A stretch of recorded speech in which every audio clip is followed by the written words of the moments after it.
ಒಬ್ಬ ವ್ಯಕ್ತಿಯು ಯಶಸ್ಸನ್ನು ಸಾಧಿಸಿದಾಗ ಅವನು ಆಗಾಗ್ಗೆ ತನ್ನ ಅಹಂಕಾರವನ್ನು ಜಾಗೃತಗೊಳಿಸುತ್ತಾನೆ. ಅಂತಹ ಕ್ಷಣಗಳಲ್ಲಿ ಅವರು ಆಗಾಗ್ಗೆ ಒಂದು ಪ್ರಮುಖ ವಿಷಯವನ್ನು ಮರೆತು ಬಿಡುತ್ತಾರೆ. ಅವರು ಈ ಜಗತ್ತಿನಲ್ಲಿ ಏನನ್ನು ಸಾಧಿಸಿದ್ದರೂ ಅವರು ತಲೆಬಾಗಿ ಅದನ್ನು ಸಾಧಿಸುತ್ತಾರೆ. ಅವರು ಬಾಲ್ಯದಲ್ಲಿ ನಮಸ್ಕರಿಸಿ ನಡೆಯಲು ಕಲಿತರು. ಹಿರಿಯರ ಆಶೀರ್ವಾದ ಪಡೆಯಲು ತಲೆಬಾಗಬೇಕು. ರೈತನಾಗಿ ಬೆಳೆಗಳನ್ನು ಬಗ್ಗಿಸಲು ಮತ್ತು ಕತ್ತರಿಸಲು ಅವರು ತಲೆಬಾಗಬೇಕು. ಬಾವಿಯಿಂದ ನೀರು ಸೇದಲು ಅವರು ತಲೆಬಾಗಬೇಕು. ದೇವರ ಆಶೀರ್ವಾದ ಪಡೆಯಲು ಅವರು ತಲೆಬಾಗಬೇಕು. ಮರಗಳು ಬಿರುಗಾಳಿಯಲ್ಲಿ ಬಾಗುವುದರಿಂದ ಸುರಕ್ಷಿತವಾಗಿ ಉಳಿಯುವಂತೆ ನಮಸ್ಕರಿಸುವುದರಿಂದ ಗೌರವವನ್ನು ಗಳಿಸಲಾಗುತ್ತದೆ. ತಲೆಬಾಗುವುದು ಎಂದರೆ ಸ್ವಾಭಿಮಾನವನ್ನು ಕಳೆದುಕೊಳ್ಳುವುದು ಎಂದಲ್ಲ, ವಿನಮ್ರವಾಗಿರುವುದು ಎಂದರ್ಥ. ಮನುಷ್ಯರಾದ ನಮಗೆ ಆಕಾಶದ ಎತ್ತರವನ್ನು ತಲುಪಲು ಪಕ್ಷಿಗಳಂತೆ ರೆಕ್ಕೆಗಳ ಅಗತ್ಯವಿಲ್ಲ. ನಾವು ಅಗತ್ಯವಿರುವಷ್ಟು ನಮಸ್ಕರಿಸಬೇಕಾಗಿದೆ ಮತ್ತು ನಾವು ಹೇಗೆ ಮೇಲೇರುತ್ತೇವೆ. ಈ ಜಗತ್ತಿನಲ್ಲಿ ನೀವು ಸ್ವಾರ್ಥಿ ಎಂದು ಪರಿಗಣಿಸುವ ಅನೇಕ ಜನರನ್ನು ನೀವು ತಿಳಿದಿರಬಹುದು. ಅವರಿಗೆ ಏನಾದರೂ ಅಗತ್ಯವಿದ್ದಾಗ ಮಾತ್ರ ನಿಮ್ಮನ್ನು ನೆನಪಿಸಿಕೊಳ್ಳುತ್ತಾರೆ. ಇಲ್ಲದಿದ್ದರೆ ಅವರು ವರ್ಷಗಳವರೆಗೆ ಕಾಣಿಸುವುದಿಲ್ಲ. ಆದರೆ ಅವರಿಗೆ ನಿಮ್ಮ ಸಹಾಯ ಬೇಕಾದ ತಕ್ಷಣ ಅವರು ಮಡಚಿ ಕೈಗಳಿಂದ ಬರುತ್ತಾರೆ ಮತ್ತು ನಂತರ ನೀವು ಕೋಪಗೊಳ್ಳುತ್ತೀರಿ. ನಿಮ್ಮ ಮನಸ್ಸು ಅಸಮಾಧಾನಗೊಳ್ಳಬಹುದು ಮತ್ತು ನಿಮ್ಮೊಳಗಿನ ಧ್ವನಿಯು ಹೀಗೆ ಹೇಳಬಹುದು, ನಾನು ಈ ವ್ಯಕ್ತಿಗೆ ಏಕೆ ಸಹಾಯ ಮಾಡಬೇಕು. ಆದರೆ ನೆನಪಿಡಿ, ಯಾರನ್ನಾದರೂ ನೆನಪಿಸಿಕೊಳ್ಳುವುದು ಕತ್ತಲೆಯಾದಾಗ ಮಾತ್ರ ದೀಪವನ್ನು ಬೆಳಗಿಸಲು ಸಮಾನವಾಗಿರುತ್ತದೆ. ನಿಮ್ಮನ್ನು ಸ್ವಾರ್ಥಿ ಎಂದು ಪರಿಗಣಿಸಬೇಡಿ. ಈ ಜಗತ್ತಿನಲ್ಲಿ ಯಾರಿಗಾದರೂ ಸಹಾಯ ಮಾಡಲು ನೀವು ಸಮರ್ಥರಾಗಿದ್ದೀರಿ ಎಂದು ನೀವೇ ಅದೃಷ್ಟಶಾಲಿ ಎಂದು ಪರಿಗಣಿಸಿ. ಬೇರೆಯವರು ಸ್ವಾರ್ಥಿ ಎಂಬ ಕಾರಣಕ್ಕೆ ನಿಮ್ಮ ದೃಷ್ಟಿಕೋನ ಬದಲಾಗಲು ಬಿಡಬೇಡಿ. ಈ ದೃಷ್ಟಿಕೋನವನ್ನು ಕಾಪಾಡಿಕೊಳ್ಳಿ. ಮಾನವನ ಎಲ್ಲಾ ಸಂಬಂಧಗಳ ಆಧಾರವು ನಿರೀಕ್ಷೆಯಾಗಿದೆ. ನಿಮ್ಮ ಜೀವನದಲ್ಲಿ ಸಂತೋಷ ಮತ್ತು ಸೌಕರ್ಯವನ್ನು ತುಂಬುವ ಯಾವ ರೀತಿಯ ಗಂಡನನ್ನು ನೀವು ನಿರೀಕ್ಷಿಸುತ್ತೀರಿ? ಯಾವ ರೀತಿಯ ಹೆಂಡತಿಯನ್ನು ನೀವು ನಿರೀಕ್ಷಿಸುತ್ತೀರಿ? ಅವರು ಯಾವಾಗಲೂ ನಿಮಗೆ ಮೀಸಲಾಗಿರುತ್ತಾರೆ. ನಿಮಗೆ ಸೇವೆ ಸಲ್ಲಿಸುವ ಮತ್ತು ನಿಮ್ಮ ಆದೇಶಗಳನ್ನು ಅನುಸರಿಸುವ ಯಾವ ರೀತಿಯ ಮಕ್ಕಳನ್ನು ನೀವು ನಿರೀಕ್ಷಿಸುತ್ತೀರಿ? ಆದರೆ ಕೆಲವೊಮ್ಮೆ ಒಬ್ಬ ವ್ಯಕ್ತಿಯು ಎಷ್ಟೇ ಪ್ರಯತ್ನಿಸಿದರೂ ಅವರು ಯಾರೊಬ್ಬರ ನಿರೀಕ್ಷೆಗಳನ್ನು ಪೂರೈಸಲು ಸಾಧ್ಯವಿಲ್ಲ ಮತ್ತು ಅಲ್ಲಿಂದ ಸಂಘರ್ಷಗಳು ಉದ್ಭವಿಸುತ್ತವೆ. ಆದಾಗ್ಯೂ ಮನುಷ್ಯರು ನಿರೀಕ್ಷೆಗಳನ್ನು ಸಂಬಂಧಗಳ ಆಧಾರವನ್ನಾಗಿ ಮಾಡಬಾರದು. ಸಂಬಂಧಗಳನ್ನು ಹಾಗೆಯೇ ಸ್ವೀಕರಿಸುವುದು ಅತ್ಯಗತ್ಯ. ಜೀವನದ ಸಂತೋಷಗಳು ಸಹ ಸಂಬಂಧಗಳನ್ನು ಆಧರಿಸಿವೆ.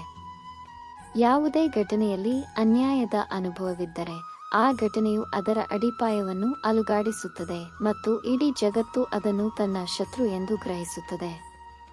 ಅದರಲ್ಲಿ ಸ್ವಲ್ಪ ಕೊಳಕು ಇದೆ, ಆದರೆ ನೀವು ಅದನ್ನು ಸ್ವಲ್ಪ ಸಮಯದವರೆಗೆ ಬಿಟ್ಟರೆ ಕೊಳಕು ತನ್ನದೇ ಆದ ಮೇಲೆ ನೆಲೆಗೊಳ್ಳುವುದನ್ನು ನೀವು ನೋಡುತ್ತೀರಿ.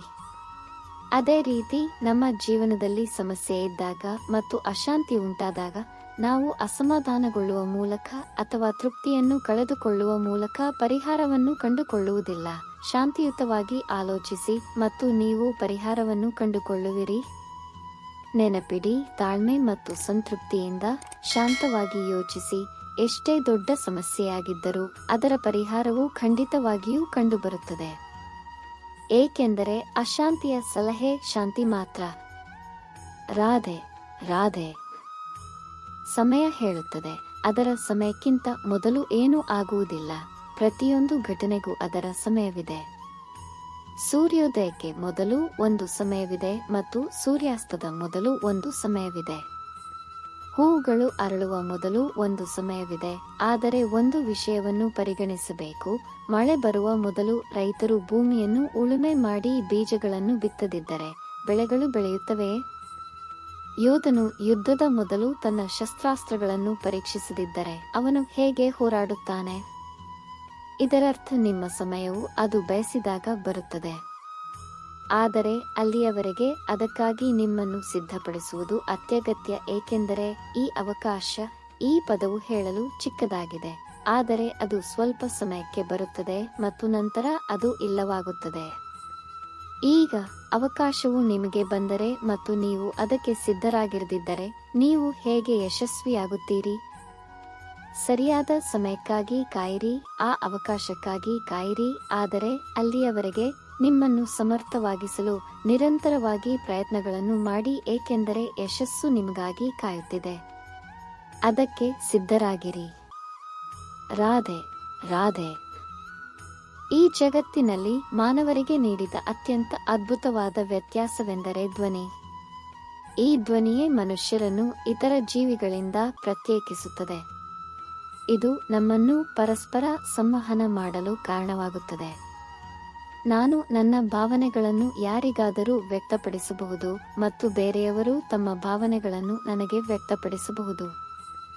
ಈ ಧ್ವನಿಯೇ ನಮ್ಮ ದೊಡ್ಡ ಗುರಾಣಿಯೂ ಆಗಿದೆ. ಯಾರದ್ದೋ ಧ್ವನಿ ಮಧುರವಾಗಿದ್ದರೆ ಜನರು ಅವರನ್ನು ಪ್ರೀತಿಸುತ್ತಾರೆ, ಅವರು ತಮ್ಮ ಸ್ನೇಹಿತರಾಗುತ್ತಾರೆ ಎಂಬುದನ್ನು ನೀವು ಈಗ ನೋಡಿರಬೇಕು. ಆದರೆ ಯಾರೊಬ್ಬರ ಧ್ವನಿ ಕಹಿಯಾಗಿದ್ದರೆ ಜನರು ಅವರನ್ನು ದ್ವೇಷಿಸುತ್ತಾರೆ, ಅವರು ಅವರನ್ನು ತಮ್ಮ ಶತ್ರುಗಳೆಂದು ಪರಿಗಣಿಸುತ್ತಾರೆ. ಈ ಧ್ವನಿಯೇ ಭಾಷೆಯಾಗುವ ಮೂಲಕ ನಮ್ಮ ಇತಿಹಾಸವಾಗುತ್ತದೆ. ಆದರೆ ನಮ್ಮ ಧ್ವನಿಯ ಬಗ್ಗೆ ನಾವು ಎಷ್ಟು ಯೋಚಿಸಬೇಕೋ ಅಷ್ಟು ಯೋಚಿಸುತ್ತೇವೆಯೇ? ಒಬ್ಬ ವ್ಯಕ್ತಿಯು ಮಾತನಾಡಲು ಕಲಿಯಲು ಎಷ್ಟು ಸಮಯ ತೆಗೆದುಕೊಳ್ಳುತ್ತದೆ ಎಂದು ಯೋಚಿಸಿ. ಕೆಲವು ಮಕ್ಕಳು 1.5 ವರ್ಷದಲ್ಲಿ ಕಲಿಯುತ್ತಾರೆ, ಕೆಲವರು 2 ವರ್ಷಗಳಲ್ಲಿ, ಕೆಲವರು 3ರಲ್ಲಿ ಕಲಿಯುತ್ತಾರೆ. ಆದರೆ 1.5 ವರ್ಷ ವಯಸ್ಸಿನಲ್ಲೂ ಒಬ್ಬ ವ್ಯಕ್ತಿಯು ಮಾತನಾಡಲು ಕಲಿಯುತ್ತಾನೆ. ಆದರೆ ಏನು ಮಾತನಾಡಬೇಕೆಂದು ಅವನು ತನ್ನ ಜೀವನದುದ್ದಕ್ಕೂ ಕಲಿಯುವುದಿಲ್ಲ. ಇದನ್ನು ಅರ್ಥಮಾಡಿಕೊಳ್ಳುವತ್ತ ಗಮನ ಹರಿಸಿ. ನಿಮ್ಮ ಧ್ವನಿಯನ್ನು ಕರುಣಿಸಿ, ನಿಮ್ಮ ಧ್ವನಿಯನ್ನು ಮಧುರವಾಗಿ ಇರಿಸಿ ಮತ್ತು ಈ ಮಾಧುರ್ಯದೊಂದಿಗೆ ನನ್ನೊಂದಿಗೆ ಬಂದು ರಾಧೆ ರಾಧೆ ಎಂದು ಹೇಳಿ. ನಮ್ಮಲ್ಲಿ ಅನೇಕರು ಸಾಮಾನ್ಯವಾಗಿ ನಮ್ಮನ್ನು ಅಸಹಾಯಕರಾಗಿ ಪರಿಗಣಿಸುತ್ತಾರೆ. ನಾವು ತುಂಬಾ ಪ್ರಯತ್ನಗಳನ್ನು ಮಾಡಿದ್ದೇವೆ, ಆದರೂ ನಾವು ಏನನ್ನೂ ಸಾಧಿಸಲಿಲ್ಲ. ಆದ್ದರಿಂದ ನಾವು ನಮ್ಮ ಇಡೀ ಜೀವನದ ಹೊರೆಯನ್ನು ಬೇರೆಯವರ ಹೆಗಲ ಮೇಲೆ ಇಡುತ್ತೇವೆ. ನಾವು ನಮ್ಮ ಮೇಲೆ ನಂಬಿಕೆ ಕಳೆದುಕೊಳ್ಳುತ್ತೇವೆ. ಕಾಲಿಗೆ ಮುಳ್ಳು ಚುಚ್ಚುವವರೆಗೂ ಒಬ್ಬ ವ್ಯಕ್ತಿಯು ಮುಂದೆ ನೋಡುವುದು ಮತ್ತು ಎಚ್ಚರಿಕೆಯಿಂದ ನಡೆಯುವುದು ಹೇಗೆ ಎಂದು ನಮಗೆ ಏಕೆ ಅರ್ಥವಾಗುವುದಿಲ್ಲ? ಸೂರ್ಯನು ತನ್ನನ್ನು ತಾನೇ ಸುಡಬೇಕು, ಆದ್ದರಿಂದ ಅದು ಇತರರಿಗೆ ಬೆಳಕನ್ನು ನೀಡುತ್ತದೆ. ಕತ್ತಲೆಯ ವಿರುದ್ಧ ಹೋರಾಡಲು ಚಂದ್ರನು ಆಕಾಶದಲ್ಲಿ ಏಕಾಂಗಿಯಾಗಿ ನಡೆಯಬೇಕು. ರಾತ್ರಿ ನದಿಯು ತನ್ನ ಪ್ರಯಾಣವನ್ನು ಹೇಗೆ ಮಾಡುತ್ತದೆ? ಈ ಬಂಡೆಗಳ ವಿರುದ್ಧ ಹೋರಾಡುವ ಮೂಲಕ ಅದು ತನ್ನ ಮಾರ್ಗವನ್ನು ಹೇಗೆ ರಚಿಸುತ್ತದೆ? ನಿಮಗೆ ಸಹಾಯ ಮಾಡುವ ಸಾಮರ್ಥ್ಯವಿಲ್ಲದಿದ್ದರೆ ಖಂಡಿತವಾಗಿಯೂ ನಿಮ್ಮ ಜೀವನವು ಅರ್ಥಹೀನವಾಗಿರುತ್ತದೆ. ನೆನಪಿಡಿ, ಈ ಜಗತ್ತಿನಲ್ಲಿ ನಿಮ್ಮ ಜೀವನದ ಹೊರೆ ನಿಮ್ಮ ಸ್ವಂತ ಹೆಗಲ ಮೇಲೆ ಹೊರಬೇಕು, ಬೇರೆಯವರಲ್ಲ. ಶೋವನ್ನು ಮಾತ್ರ ಬೇರೆಯವರ ಹೆಗಲ ಮೇಲೆ ಹೊತ್ತುಕೊಂಡು ಹೋಗುತ್ತಾರೆ. ಈ ಜಗತ್ತಿನಲ್ಲಿ ಸ್ವಾವಲಂಬಿಗಳು ಮಾತ್ರ ಬದುಕಿದ್ದಾರೆ. ನಮಸ್ಕಾರ. ರಾಧೆ.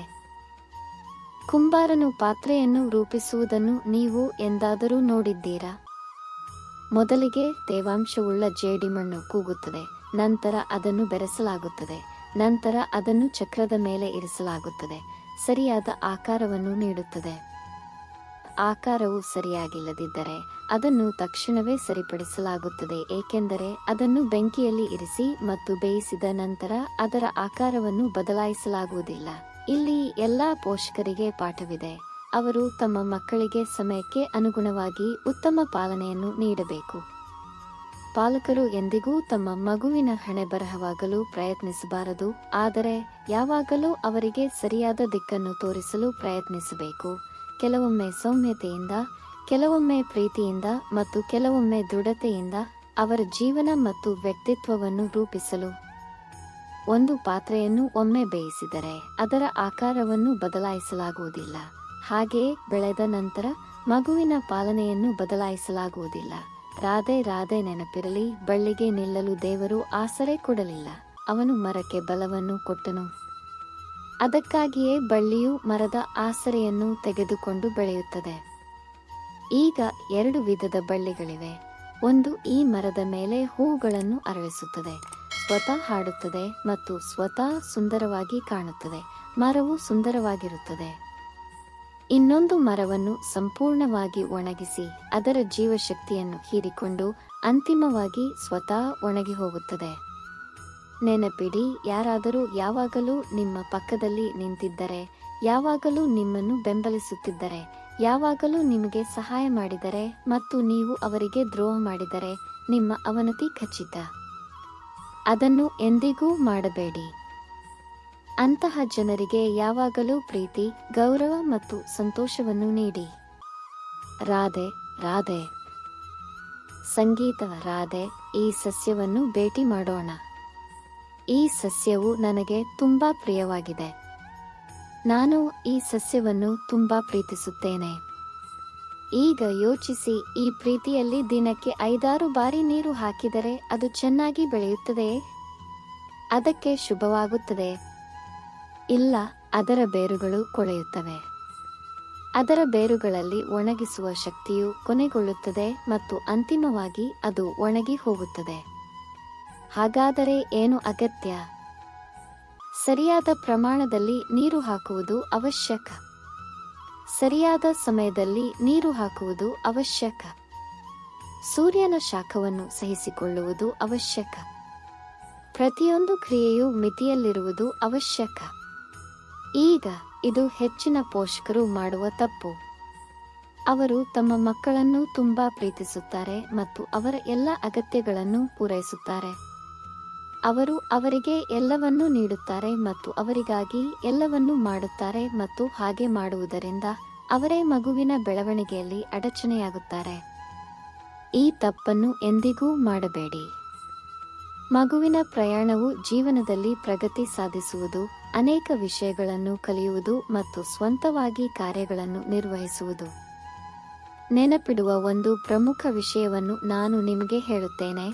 ಪ್ರೀತಿ ಮತ್ತು ದ್ವೇಷವು ವಿಪರೀತವಾಗಿದ್ದರೆ ವಿನಾಶಕಾರಿ.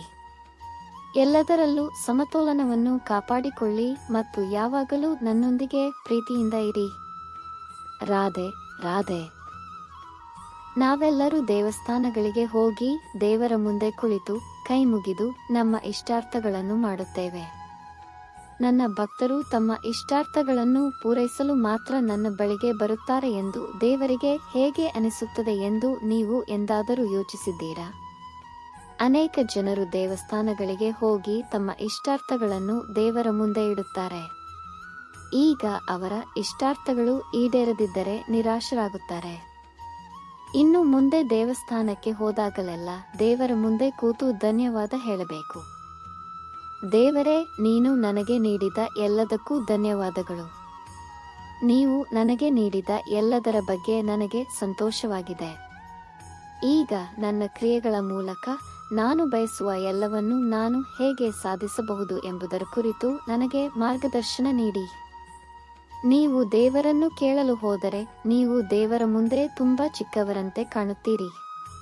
ನಿಮ್ಮ ಕಾರ್ಯಗಳನ್ನು ನಿರ್ವಹಿಸುವ ಮೂಲಕ ಮತ್ತು ಅವನ ಬಳಿಗೆ ಹೋಗುವ ಮೂಲಕ ನೀವು ದೇವರಿಗೆ ಧನ್ಯವಾದ ಹೇಳಿದರೆ ನೀವು ನಿಜವಾಗಿಯೂ ದೇವರನ್ನು ಭೇಟಿಯಾಗುತ್ತೀರಿ.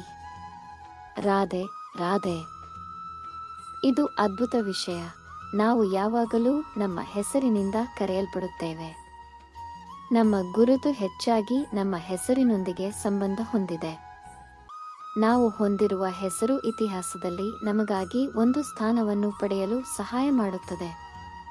ನಮಗಾಗಿ ಒಳ್ಳೆಯ ಹೆಸರು ಗಳಿಸುವುದು ಮುಖ್ಯ ಮತ್ತು ಅದಕ್ಕೆ ಪ್ರಯತ್ನದ ಅಗತ್ಯವಿದೆ. ನಮ್ಮ ಹೆಸರಿಗೆ ಕಳಂಕ ತರುವ ಕೆಲಸ ಮಾಡಬಾರದು. ನಾವು ಯಶಸ್ಸು, ಸಂಪತ್ತು ಮತ್ತು ಸಂತೋಷವನ್ನು ಸಾಧಿಸಲು ಶ್ರಮಿಸಬೇಕು, ಆದರೆ ನಮ್ಮ ಕಾರ್ಯಗಳು ಮತ್ತು ನಡವಳಿಕೆಯು ಎಲ್ಲಕ್ಕಿಂತ ಹೆಚ್ಚು ಮುಖ್ಯವಾಗಿದೆ. ನಮ್ಮ ಹೆಸರು ಹುಟ್ಟಿನಿಂದಲೇ ನಮಗೆ ನೀಡಲ್ಪಟ್ಟದ್ದಲ್ಲ, ಆದರೆ ನಮ್ಮ ಕ್ರಿಯೆಗಳ ಮೂಲಕ ನಾವು ಗಳಿಸುವುದು ಕೂಡ.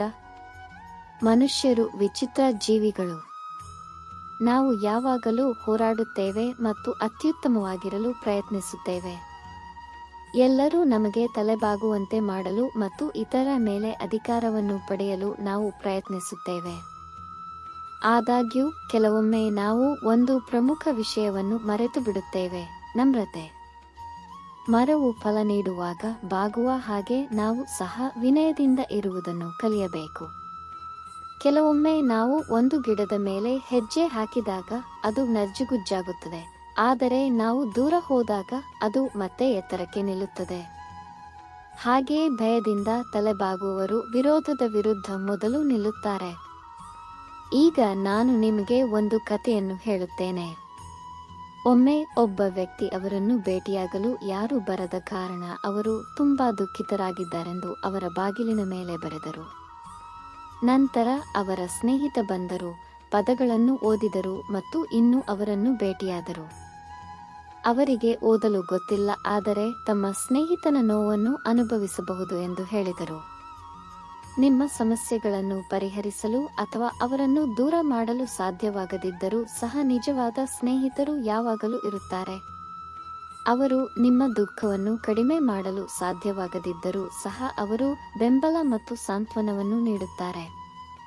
ಮಾನವರು ಹಲ್ಲುಗಳೊಂದಿಗೆ ಹುಟ್ಟುತ್ತಾರೆ, ಆದರೆ ಅವರು ವಯಸ್ಸಿನೊಂದಿಗೆ ಅವುಗಳನ್ನು ಕಳೆದುಕೊಳ್ಳುತ್ತಾರೆ. ಆದಾಗ್ಯೂ ಆತ್ಮವು ಉಳಿದಿದೆ.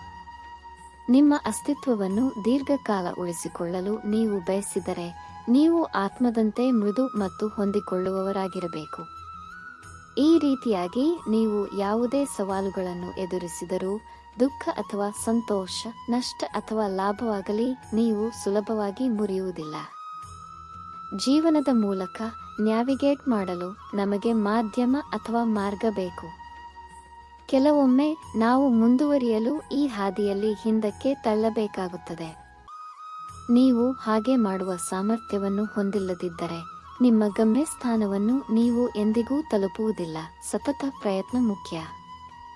ಸಂಬಂಧಗಳು, ಅದು ಸ್ನೇಹವಾಗಲಿ ಅಥವಾ ಪ್ರಣಯವಾಗಲಿ, ನಂಬಿಕೆಯ ಮೇಲೆ ನಿರ್ಮಿಸಲಾಗಿದೆ. ಯಾವುದೇ ಸಂಬಂಧದ ಅಡಿಪಾಯ ನಂಬಿಕೆ. ಇದು ಮರದ ಬೇರುಗಳಂತೆ. ಬೇರುಗಳು ಬಲವಾಗಿದ್ದರೆ ಮರವು ಹುಲುಸಾಗಿ ಬೆಳೆಯುತ್ತದೆ. ಅದೇ ರೀತಿ ಸಂಬಂಧದಲ್ಲಿ ನಂಬಿಕೆಯು ಗಟ್ಟಿಯಾಗಿದ್ದರೆ ಅದು ಬೆಳೆಯುತ್ತದೆ ಮತ್ತು ಸಮಯದ ಪರೀಕ್ಷೆಗಳನ್ನು ತಡೆದುಕೊಳ್ಳುತ್ತದೆ. ಯಾವುದೇ ಸಂಬಂಧದಲ್ಲಿ ಸ್ಥಿರವಾದ ಕ್ರಮಗಳು ಮತ್ತು ನಡವಳಿಕೆಗಳ ಮೂಲಕ ಕಾಲಾನಂತರದಲ್ಲಿ ನಂಬಿಕೆಯನ್ನು ಗಳಿಸಲಾಗುತ್ತದೆ. ಇದು ಒಬ್ಬರಿಗೊಬ್ಬರು ವಿಶ್ವಾಸಾರ್ಹ, ಪ್ರಾಮಾಣಿಕ ಮತ್ತು ಪಾರದರ್ಶಕವಾಗಿರುವುದರ ಬಗ್ಗೆ. ನಂಬಿಕೆಯು ಬೇಡಿಕೆ ಅಥವಾ ಬಲವಂತದ ವಿಷಯವಲ್ಲ, ಅದನ್ನು ಪೋಷಿಸಿ ಬೆಳೆಸಬೇಕು. ಸಂಬಂಧದಲ್ಲಿರುವ ಎರಡೂ ಪಕ್ಷಗಳು ಪರಸ್ಪರ ಉದ್ದೇಶಗಳು ಮತ್ತು ಕಾರ್ಯಗಳಲ್ಲಿ ಸುರಕ್ಷಿತ ಮತ್ತು ಆತ್ಮವಿಶ್ವಾಸವನ್ನು ಅನುಭವಿಸಿದಾಗ ಸ್ವಾಭಾವಿಕವಾಗಿ ನಂಬಿಕೆ ಬೆಳೆಯುತ್ತದೆ. ಆದಾಗ್ಯೂ ನಂಬಿಕೆಯು ದುರ್ಬಲವಾಗಿರುತ್ತದೆ ಮತ್ತು ಸುಲಭವಾಗಿ ಮುರಿಯಬಹುದು. ಒಮ್ಮೆ ಮುರಿದರೆ ಅದನ್ನು ಮರುನಿರ್ಮಾಣ ಮಾಡಲು ಸಮಯ ಮತ್ತು ಶ್ರಮ ಬೇಕಾಗುತ್ತದೆ. ಇದಕ್ಕೆ ಮುಕ್ತ ಸಂವಹನ, ಪ್ರಾಮಾಣಿಕ ಕ್ಷಮೆಯಾಚನೆ ಮತ್ತು ಬದಲಾವಣೆಗೆ ಬದ್ಧತೆಯ ಅಗತ್ಯವಿರುತ್ತದೆ. ನಂಬಿಕೆಯಿಲ್ಲದೆ ಸಂಬಂಧವು ಅಭಿವೃದ್ಧಿ ಹೊಂದಲು ಸಾಧ್ಯವಿಲ್ಲ ಮತ್ತು ಅದು ಅಂತಿಮವಾಗಿ ಕುಸಿಯಬಹುದು. ಆದ್ದರಿಂದ ಯಾವುದೇ ಸಂಬಂಧದಲ್ಲಿ ನಂಬಿಕೆಯನ್ನು ಗೌರವಿಸುವುದು ಮತ್ತು ಆದ್ಯತೆ ನೀಡುವುದು ಅತ್ಯಗತ್ಯ. ಇದು ಸಂಬಂಧಗಳನ್ನು ಒಟ್ಟಿಗೆ ಹಿಡಿದಿಟ್ಟುಕೊಳ್ಳುವ ಮತ್ತು ಅವುಗಳನ್ನು ಪ್ರವರ್ಧಮಾನಕ್ಕೆ ತರುವ ಅಂಟು. ವಿಶ್ವಾಸಾರ್ಹತೆ ಮತ್ತು ಸಮಗ್ರತೆಯನ್ನು ನಿರಂತರವಾಗಿ ಪ್ರದರ್ಶಿಸುವ ಮೂಲಕ ವ್ಯಕ್ತಿಗಳು ತಮ್ಮ ಸಂಬಂಧಗಳನ್ನು ಬಲಪಡಿಸಬಹುದು ಮತ್ತು ಇತರರೊಂದಿಗೆ ಆಳವಾದ ಸಂಪರ್ಕಗಳನ್ನು ರಚಿಸಬಹುದು. ಹೃದಯ. ಈಗ ಈ ಹೃದಯದ ಭಾವನೆಗಳನ್ನು ಪದಗಳಲ್ಲಿ ವ್ಯಕ್ತಪಡಿಸುವ ಅವಶ್ಯಕತೆಯಿದೆ. ಪದಗಳು ಸಿಹಿಯಾಗಿರಲಿ ಅಥವಾ ಕಠಿಣವಾಗಿರಲಿ, ನಾವು ಅನೇಕ ಬಾರಿ ತಪ್ಪುಗಳನ್ನು ಮಾಡುತ್ತೇವೆ. ಇದರ ಮೇಲೆ ನಾವು ನಮ್ಮ ಸಂಬಂಧಗಳನ್ನು ಮೌಲ್ಯಮಾಪನ ಮಾಡಲು ಪ್ರಾರಂಭಿಸುತ್ತೇವೆ, ಅವರ ಮೌಲ್ಯವನ್ನು ಅಳೆಯಲು ಪ್ರಯತ್ನಿಸುತ್ತೇವೆ. ಇಲ್ಲಿ ನಾವು ಸಂಬಂಧಗಳ ಸಾರವನ್ನು ಅರ್ಥಮಾಡಿಕೊಳ್ಳಲು ಪ್ರಾರಂಭಿಸುತ್ತೇವೆ ಮತ್ತು ಇದು ನಮ್ಮ ದೊಡ್ಡ ತಪ್ಪು. ನೆನಪಿಡಿ, ಸಂಬಂಧಗಳು ಕೇವಲ ಹೃದಯದಿಂದ ಮಾತ್ರ ಪೋಷಿಸಲ್ಪಡಬೇಕು. ಕೇವಲ ಪದಗಳ ಮೂಲಕ ನಿರ್ವಹಿಸಲ್ಪಡುವ ಮತ್ತು ಕೋಪದಿಂದ ಮಾತ್ರ ಉತ್ತೇಜಿಸುವ ಸಂಬಂಧವು ನಿಜವಾದ ಸಂಬಂಧವಲ್ಲ. ಅದು ಹೃದಯದಲ್ಲಿ ನೆಲೆಸಬೇಕು, ಮಾತಿನಲ್ಲಿ ಅಲ್ಲ, ಮನಸ್ಸಿನಲ್ಲಿ ಅಲ್ಲ. ಹೃದಯದಿಂದ ಪ್ರೀತಿ, ಪದಗಳಿಂದ ಅಲ್ಲ. ಅದನ್ನು ಪಾಲಿಸು. ನನ್ನ ಜೊತೆ ಸೇರು ರಾಧೆ. ಸಮಯವು ಸಾಕಷ್ಟು ನಿಗೂಢವಾಗಿದೆ. ಸಮಯವು ಒಂದು ಭಾವನೆ, ಒಂದು ಅನುಭವ, ಒಂದು ವಿಷಯ ಎಂದು ನಾವು ಹೇಳುವುದಾದರೆ, ಈಗ ಇದನ್ನು ಪರಿಗಣಿಸಿ. ಸೂರ್ಯೋದಯವು ಎಲ್ಲರಿಗೂ ಏಕಕಾಲದಲ್ಲಿ ಸಂಭವಿಸುತ್ತದೆ, ಯಾರೂ ಮುಂದೆ ಅಥವಾ ಹಿಂದೆ ಇಲ್ಲ. ಅಂತೆಯೇ ಸೂರ್ಯಾಸ್ತವು ಎಲ್ಲರಿಗೂ ಒಟ್ಟಿಗೆ ಇರುತ್ತದೆ. ಈಗ ಯೋಚಿಸಿ, ಈ ಕ್ಷಣ ಎಲ್ಲರಿಗೂ ವಿಭಿನ್ನವಾಗಿದೆ. ಕೆಲವರಿಗೆ ಈ ಸಮಯ ಒಳ್ಳೆಯದಾದರೆ ಇನ್ನು ಕೆಲವರಿಗೆ ಅಶುಭ.